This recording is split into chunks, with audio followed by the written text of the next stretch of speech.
Welcome to the Racing Nuggets podcast. I'm PJ Noodleman, joined by my co-host from the Midwest Racing Connection publication. It is Dan Flan. Hey, Dan. Hello. Pretty excited with who we have on the air here tonight, or on the air. Can you tell I'm going back to my radio days? On the air with us right now. Actually joining us, it's somebody who I first met in the tech area, but he obviously wears a lot more hats than just tech. Please welcome to the Racing Nuggets podcast, Mr. Ricky Brooks. How you doing? We are doing all right. Thanks so much for taking time out of your busy schedule to join us. You are not just tech anymore, but you are a promoter and you are very involved in several different series. What kind of title do you actually, what should we refer to you as? Gopher. I love that. But you started out racing, right? Back in the 80s, I was racing a late model and then went into modified racing and built my own cars, engines, all that stuff. So I got out of driving in 98. Okay. What prompted you to get out of driving? Too expensive. Oh, okay. And then you got into tech. And how did that happen? I just got approached by Tim Bryant one day at the mall, and he asked if I was interested in it, and then it just went from there. And I took the job at the track, and then it just went wild from there. You have become, over the course of your career, quite notorious about the tech. I mean, it's a bona fide colonoscopy that a driver could expect at the end of a race with you. And if they pass the tech, they earned that win for sure. Well, it's still a lot about the tech. I mean, just because I'm doing other things within racing now, it's still, I got a job to do in the tech shed, and everybody still knows that. And I still got the same group of people that's been with me for quite some time. Talk a little bit about that reputation that you've developed. I mean, some people look at you as the guy in the black hat. Others look at you as the white hat guy. I mean, you're the one that's making sure everybody stays within the margins. And I can tell you from my husband's experience, he likes when he knows you're the tech at a race, or your team is, because he knows everybody's on the same page. Well, I mean, why put it in writing if you're not going to go by it, is my motto. And we just want everybody to feel like they're on a level playing field every time they come to the racetrack. That's the only way I know to do things. I like that, and I respect that too. What is the wildest thing you have ever discovered in tech? I've been asked that a lot, and I've never just kept up with what I've caught in tech. I mean, maybe I should have, because I get asked that a lot, but I'd have to really think about that. Probably the craziest thing that I ever seen was Stephen Wallace putting all those sockets in his pockets at the Derby that year. Remember that? And I told him, I said, just roll forward. Don't do anything stupid. Just let me get the other cars weighed, and we'll see where you're at. Maybe y'all burnt more fuel than I thought. And as soon as he crawled in the car and I heard one hit the floorboard, well, then we had to take him in tech shed and find the rest of them. Oh man, I remember when that happened. That was just nuts. That was nuts. The following year, I actually took safety wire and I hung up 3 sockets above the scales as a joke. And Rusty was down there that year, and he made him go over and take a picture with him. Funny. Good stuff. Well, your background is the SRL National Series, and that is a pretty big deal. You've been involved in promoting now too. What's that been like to be wearing that hat? It's different. When you start getting into other fields within racing other than just the tech area, it changes a lot of aspects. People take it the wrong way. Not so much racers, but other promoters and stuff. It's part of racing. I never realized it was going to be that bad until you cross over that line. Talking about like the politics of it all. the politics, and I'm not a good politician. I'm pretty much just call it like it is, and some people can't take that. Yeah. You have a good, go ahead, Dan. Being involved in the promotional side, have you ever run into a situation where a promoter has asked you to overturn, one of your decisions, where the promoter was maybe going to overrule one of your disqualifications? Has that ever occurred to you? I've never worked for anybody like that, nor will I work for somebody like that. It's always been a going in. I'll discuss whatever we find with the promoter, but as far as being overturned, that it's money doesn't do anything for me. As far as when I'm in the tech shed, I got a job to do, and I'm going to do my job. And if you don't want me to do my job, then you don't need to hire me. I like that. I like that you are who you are and you lay it right out there. That's good quality. You also are involved with the Trans Am series, I know. And then you've got that Wheelman series too. I rebranded the Wheelman series this year. It's now the SRL Sportsman series because everything I'm doing now has got the SRL brand on it. Other than the Trans Am series, I started there 2016. They had like 16 cars at an event, and this past weekend we had 47 TA2 cars, and at COTA in November we had 54. Wow. How did you get involved in the TA2 side of things? I was standing in the 5-star booth at PRI, and Tony Ave asked me, would I be interested in doing any road racing stuff? And he invited me to Sebring the following year, which was 2016. And I went down and met with the owners, and 16 was just, I only worked 6 races for them. And I sat down with the owners, and they told me what they expected, and I told them what I expected. And it was basically, if you need a puppet, or if you're just going to overturn decisions, then I'm not your guy. I don't need to work. And they hired me, and it's been great ever since. And the car count has done nothing but go up. And are those somewhat similar to a super? I mean, they have like a 4-speed transmission. They don't have independent rear suspension, stuff like that.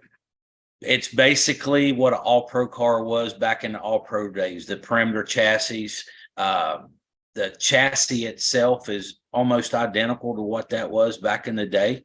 Very similar to what we have now.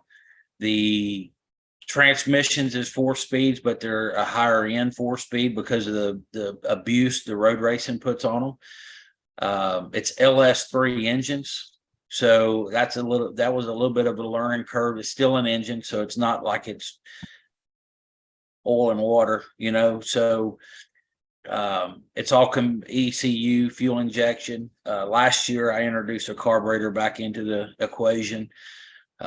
We have almost like a parts motor in super late model racing, but we call it a choice engine. And you can either run it on an ECU fuel injection or a carburetor now. Okay. Other than that, it still runs a 5-star body, except it's the new Mustang and Challenger and Camaro body. So, and they have wings, but all in all, it's not much different than what I do now. Okay. Out of all of the different things that you have going on right now, what is your most favorite part? I mean, there's a crap sandwich with every job, but there's always the dessert that comes with your job too. So out of everything that you do, what is the favorite part that you get to do? It's still the tech. I mean, I still enjoy the tech, and it's really no different than anything you do. I don't miss the BS that goes along with some of the bigger events, but I enjoy the people. I'm a people person, so pretty much everybody that I have working with me, we enjoy the people. We have a job to do. They understand that, but when we get done, we can go out in the parking lot and have drinks and BS in the parking lot. Yeah. Now we're actually recording this ahead of time, but this episode will drop on Tuesday, March 7th. And that is before two major races that you have coming up that you're involved with. Yeah, March 7th. I'll be in New Orleans that weekend with a Trans Am event. And then that comes, I'll leave New Orleans and I'll go straight to the Rattler and start prepping for that event like I do every year. And the Rattler, we just hit 30 cars tonight. So I anticipate being in the mid 30s, which last year it was 22 cars. So it's looking like it's going to be a huge improvement from the past. Yeah, I think it's going to be a barn burner this year. We got a lot of Midwest flavor that's going to be down there and involved this year. That has us very excited. A lot of Midwest and 4 or 5 California people coming. Yeah. Is that the first race of the SRL National Tour, or was Irwindale the first one? Irwindale was the first one, and then the Rattler will be the second one, and then 2 weeks later we'll be at Mobile for the third one. And then you visit the track that's on your chest twice in the series, Berlin Raceway. We're going back to Berlin twice, which is a great facility. They do a great job up there. And we're also going to I-44 twice this year. We've made a deal with the owners of the racetrack and somewhat call it a lease of the facility. And we're going to go back to I-44 for 2 events as well. Really nice. Let's talk a little bit, if we can, about the entry list for the Rattler coming up. Some of the bigger names that are kind of coming out of the woodwork and showing themselves for this one. It's going to be an exciting race. Yes. Let me pull the list up here. Well, I know from the Midwest that John DeAngelis is coming down. Austin Nason will be there. I know Ty Majeski's planning to be there. I know Casey Johnson. We had him on here last week or 2 weeks ago. I'm excited to see how he does down there. I think he's going to be a force to contend with. He's always a force to contend with everywhere he goes. It's like when he came to Speed Weeks that one year, he was really good down at Speed Weeks, and immediately everybody started complaining about him because he right out of the gate, he was so fast, so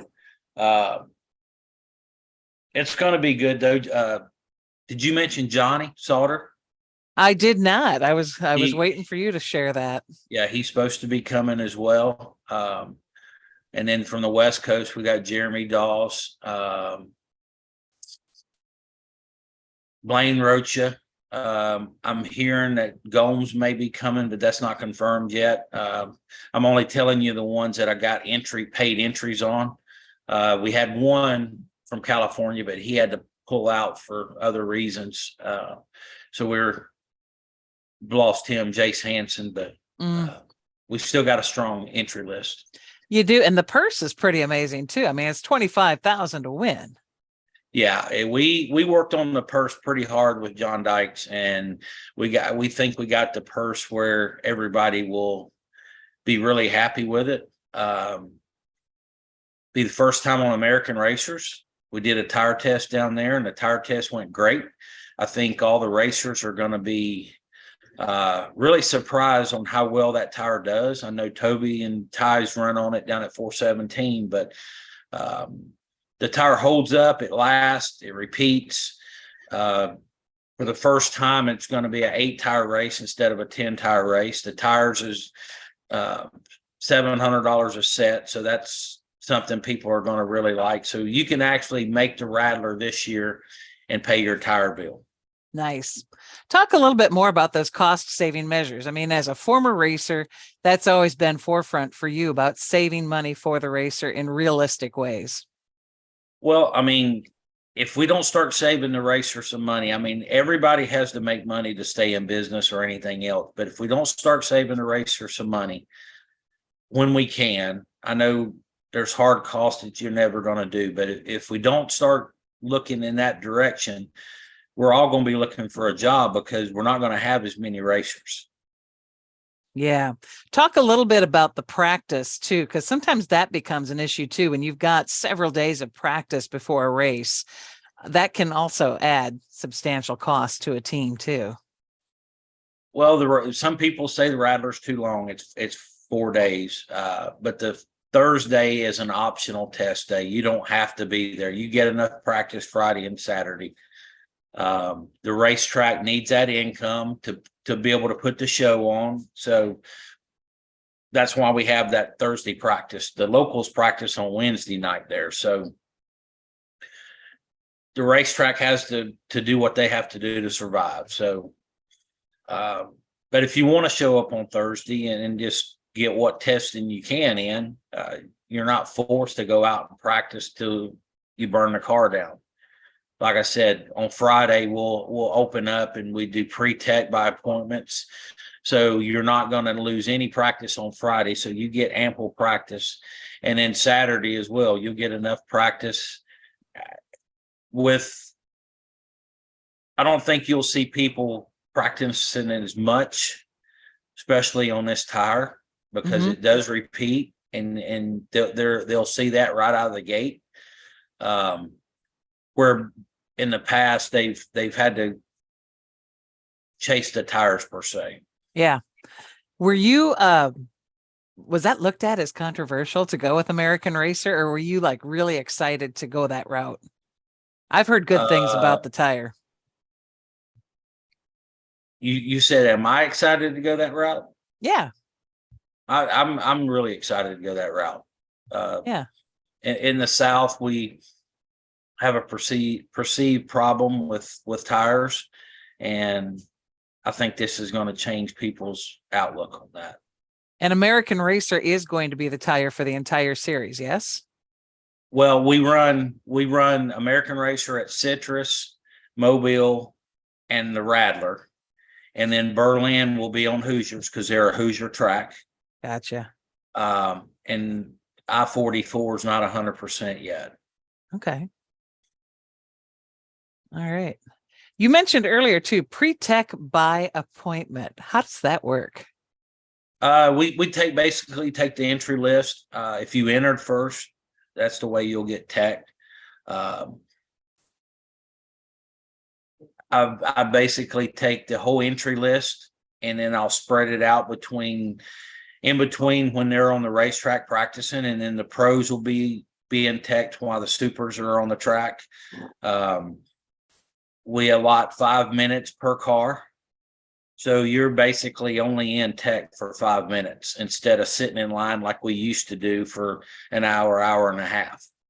Nice. I started that out west. I started it in Trans Am in 2017 because Trans Am's a little bit different clientele than short track, rednecks, if you want to call it.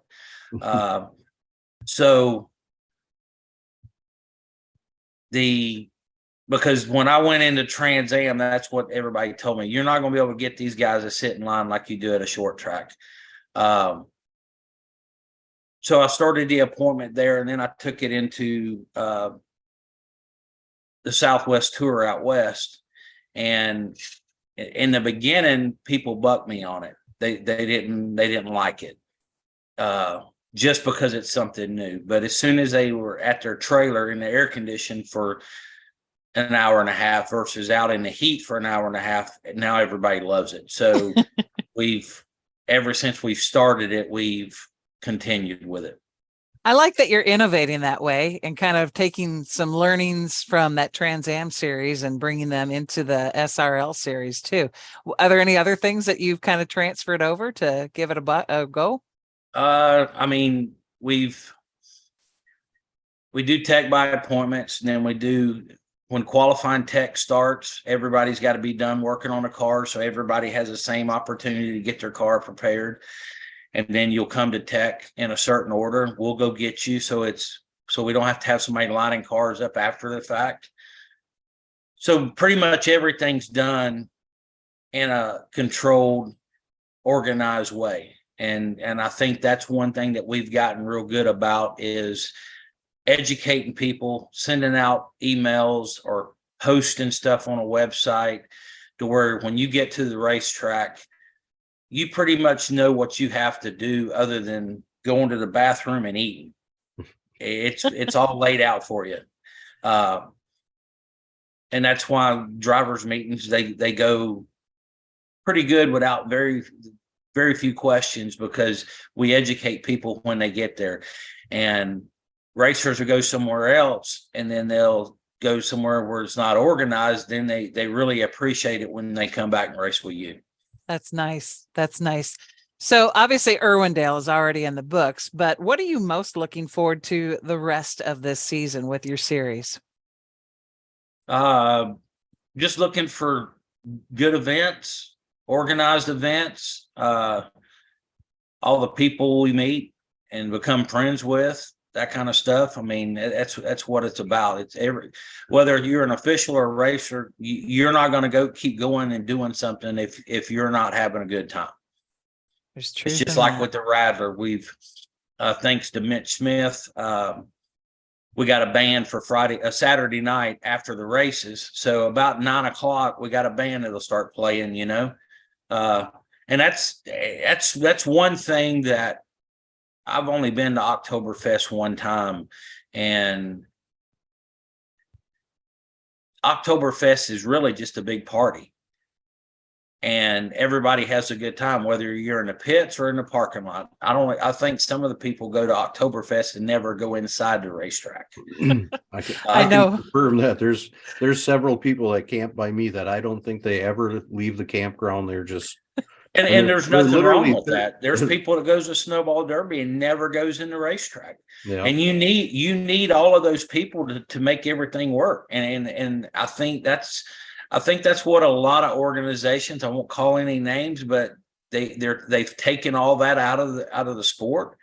And I mean, I used redneck a while ago, but I don't mean nothing by it because everybody calls me a redneck, but you have to have the party atmosphere and people having a good time, because if you just keep forcing stuff down their throats and they're not having a good time, they'll go do something else. There's in today's world, there's so many things you can be doing besides sweating your ass off at a racetrack. Yeah, for sure. Ricky, I love, and we talked about this from the get-go, that people know where you stand. You don't mince words. You lay it out there, and it is what it is, and this is it. This is who I am. Take me or leave me. And you have butted heads over the years with promoters and with other series and things. Is there a way to, I don't know, pull everybody together and sit down and break bread at a table again? Or is it going to be tough to get people to get along again? I mean, we're still trying to continue that, but I'm done listening to people telling me that everything I'm doing is wrong. I've listened to that for the last 16 months and I'm done with that. We're focused on what we're doing, our plan, our customers, and that's the direction we're headed. And if we can continue to work with everybody, that's what we would rather do. But if we can't, then we're just going to continue with our business model. I think it's fair to say it doesn't matter what the business is, whether it's racing, whether it's tracks, series, wheel, tire companies. I mean, there's enough pie for everybody to have a slice, right? There's enough pie. There's enough racetracks. There's enough sponsors. I can't stress that enough, but I've been talking about doing this for 2 years, and then last year we finally did it. I've got probably two of the best partners in a business you could have with Larry Collins and Brian Olson. We each one have our strongholds, and it just clicks. I don't ever foresee doing an event without the two of them. Nice. That is good. And that's very key, to have people, surround yourself with good people and you'll never go wrong. Absolutely. Yeah. What do you think you're going to be doing in 10 years from now? My plan is still be doing what I'm doing right now. That's my plan. That's a good plan. And that says a lot about you, that you are here for the long haul. And again, I can't stress it enough. The fact that you have started out as a racer and have kind of gone through this whole journey to where you're at right now. I think you bring a lot to the table because you look at things from a racer's perspective. And I listen to them. I mean, some people say, well, there's another racer bitching. Well, I don't see it as bitching. If there's a problem and I don't hear about it, I can't fix it or even attempt to fix it. It's just like there was an event first of the year. There were some things that happened there that somewhat was the same with the Rattler schedule. And as soon as I heard what happened, I made changes to the Rattler schedule to accommodate the racer. You are definitely somebody who is very good at listening and making adjustments accordingly. I've seen you do that over and over again. So kudos to you. Hats off. No, I think the dog just had a question, but no. I do not. I think I got all my questions answered. Does your family get to the racetrack much anymore? I know I got to meet some of them at the Snowball Derby several years ago. My son is overseas right now. Hopefully he'll be back home in June. I have one daughter that could care less about racing. She goes every now and then, but I got another one that's ate up with it like I am. She comes to the races. And then my wife, she just started working with Trans Am this year with me. And she goes all the late model races with me and the Sportsmen races too. But you have an active schedule. When is time off for Ricky Brooks? When do you take time off? Time off is a little bit, about 2 weeks around Christmas, and then like a couple weeks in January, if you want to call it time off. I mean, you pretty much work 7 days a week, and then you take time off when you can. I think I got 4 weekends off this year, something like that. But I mean, it's not as bad as it seems. I mean, you work during the week prepping for events, and I mean, if you got something you want to go do, you can make time to do it. Yeah. What do you like to do in your off time? It definitely takes backing from family. Yeah. What do you like to do in your downtime? I don't go to a racetrack. I mean, the stuff we want to do, we don't get to do as much because we're starting 2 different series and stuff. There's not as much time, especially with the Trans Am starting up and all that. But with her going with me to a lot of events this year, we'll take a couple days here and a couple days there whenever we go, when we're traveling across the country. I mean, it's like when we go out west, we'll go to Laguna Seca and we'll go to Monterey and stuff like that. And then there's other places we go. I mean, we left one time a few years back, and we were gone for 30 days. We drove 5,400 miles. We went from New Smyrna to Pensacola. Then we went by left-hander and seen Sue. And then we went to Road America, left Road America, and I took her to New York City for 4 days. And she wasn't prepared for that. And then we went by her girlfriend's house. And then we went to Canada and worked the Jukasa race. Then I brought her back to Niagara Falls. And then we went work Watkins Glen and then come home. Wow. That sounds like a fun trip. Yeah, it ended up being a real good trip. It's not all just the grind of being at the racetrack. You can fit things in there and have a really good time. Cool. You're very passionate about this, and that's a beautiful thing, really. I'm going to continue to be, or I won't be doing it. And whatever I'm doing, I'm 110% in. Love it. I love it. Well, we appreciate you taking time to chat with us. Good luck at everything. I expect the Rattler to be a barn burner this year, and I love all the Midwest flavor in it. As long as we can get good weather at the Rattler, it'll be one hell of a weekend. Who's in charge of weather? God. Amen to that. Amen to that. We've got pretty lucky here lately. I've been to the Rattler just like the Snowball. It can be colder than hell, or it can be hot, or it can just be perfect. And we're hoping for a perfect year. I'm hoping for that for you too. Are you Best of coming luck. down? I'm not going to be able to. I just started a new job and I can't afford to take too much time off, but I was down there a couple of times when Ty has won Well, with I'll have Toby. you, your husband will be there and your brother-in-law Yep. will be there. I seen Bruce this weekend. Yeah. I'm sorry. I do hope to get down there again, though. That is one of my favorite races. The trophy is amazing, but even then, the track is pretty dang cool. It's Yeah, a racy track. they do a very good job with that racetrack. Well, good luck to you. I hope everything goes great and weather is good. Fingers crossed. And again, good luck too with the whole SRL National Series. I like what you're doing there. I appreciate it. Thank y'all.